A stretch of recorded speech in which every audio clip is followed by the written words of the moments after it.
Good evening everyone. आइए आज हम लोग पढ़ते हैं क्वाड्रेटिक इक्वेशन के बारे में। क्लास 10th का टॉपिक है। हम एक क्लास पढ़ा दिए हैं, फैक्टराइजेशन मेथड पढ़ा दिए हैं। दो मेथड होता है, दो मेथड से सोल्व होता है, एक क्वाड्रेटिक इक्वेशन और एक होता है क्वाड्रेटिक फार्मूला। ठीक है, अब क्वाड्रेटिक फार्मूला से सोल्व करके दिखाएंगे क्वेश्चन को। क्वाड्रेटिक फैक्टराइजेशन मेथड से हम ख़त्म कर चुके हैं। ठीक है, आइए देखते हैं। देखिए सीधे चार एक फार्मूला दिए हैं, उसमें था डी बराबर, देखिए दो फार्मूला है, डी बराबर है बी स्क्वायर माइनस 4ac। ठीक है, एक ये हो गया, एक ये है, एक्स बराबर minus B plus root under D by 2a, ये फार्मूला। दोनों फार्मूला का यूज है। ठीक है, क्वाड्रेटिक इक्वेशन में। देखिए इसको बताते हैं, एक क्वेश्चन लेते हैं। ठीक है, क्वेश्चन है फाइंड द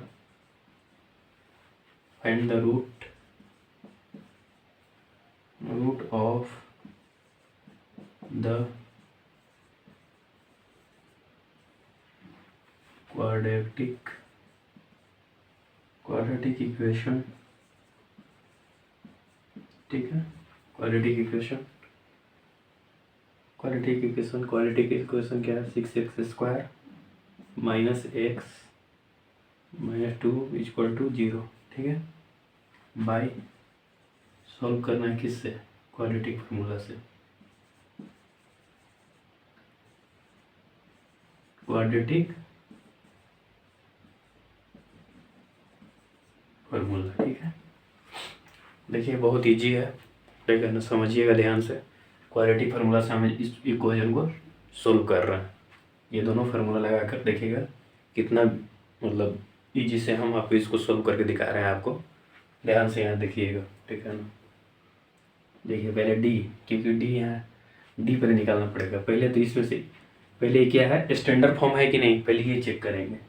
क्वाड्रेटिक इक्वेशन का स्टैंडर्ड फॉर्म है कि? स्टैंडर्ड फॉर्म क्या होता है? ax² plus bx plus c equal to 0। Standard form यही होता है। आपको भी नहीं पता है तो इसका पिछले वीडियो में जाकर देख लीजिए। स्टैंडर्ड फॉर्म इसका यही होता है क्वाड्रेटिक इक्वेशन का। ठीक है, तो आइए अब इसमें ए पता करता है, बी पता करता है, तब ना सी पता करना है। ए बी सी यहाँ यूज है। ठीक है, तो ए का मान क्या होगा? देखिए ए का मान इसमें क्या हो जाएगा, पहले यहाँ लिख लीजिए 6x² minus x minus 2 equal to 0। तो ए का मान कितना हो जाएगा? ए का मान 6। बी का कितना हो जाएगा? यहाँ से -1। सी का कितना हो जाएगा? -2। ठीक है, आइए तो अब आगे क्वेश्चन सोल्व करते हैं। ठीक है, ये यूज करके ये डी बराबर क्या होता है? b² minus 4ac। ठीक है, -4ac। ठीक है, तो इसको कीजिए b² क्या है? -1। -1 का स्क्वायर -4 लिखिए। ए क्या है? ये 6। सी क्या है? -2। देखिए -1 यहाँ हो जाएगा, माइनस माइनस प्लस, कितना हो जाएगा? 48। ठीक है, तो अभी कितना हो जाएगा? 48 हुआ, 3 माइनस माइनस प्लस हो गया है, माइनस माइनस प्लस, तो कितना हो गया? 48। तो कितना हो जाएगा? 49। लीजिए डी का वैल्यू आ गया, डी का वैल्यू यहाँ आ गया। ठीक है, अब देखिए यहाँ पे ये वाला फार्मूला ला के सोल्व करते हैं। एक्स बराबर हो जाएगा -b plus root under D equal to 2। देखिएगा यहाँ पे कुछ नहीं किए, ये क्वाड्रेटिक फॉर्म में दिया हुआ था। ए बी सी निकाल लिए इक्वेशन से, क्वाड्रेटिक इक्वेशन से ए बी सी निकाल लिए और ये फार्मूला यूज किए। देखिए डी बराबर ए बी सी का मान देख लिए, ABC का मान देख लिए। अभी ये फार्मूला पे पुट करेंगे, ये फार्मूला पे तो हो गया, ये फार्मूला पे पुट करेंगे तभी ना आंसर आएगा। तो देखिए ABC निकाल लिए यहाँ। देखिए x बराबर क्या होगा? निकालिए -b क्या है? यहाँ -b कहाँ है? यहाँ। तो ये -b यूज करते हैं, -1 plus minus root under d/2 है। ठीक है, b कितना है? डी यहाँ से लिख दीजिए। डी कितना निकाले हम लोग फाइंड किए हैं 49। 49 यहाँ लिख दीजिए।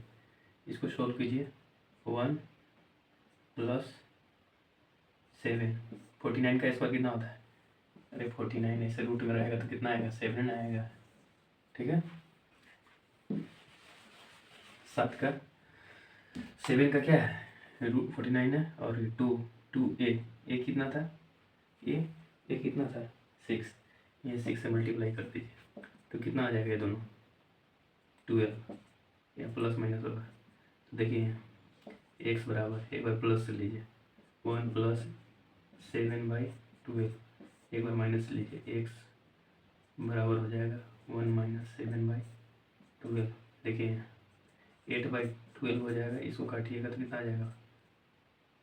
कितना आएगा? 2 और 3। और इसको एक बार सोल्व कीजिए। 6/12, इसको काटिएगा तो कितना आएगा? 3/1/2।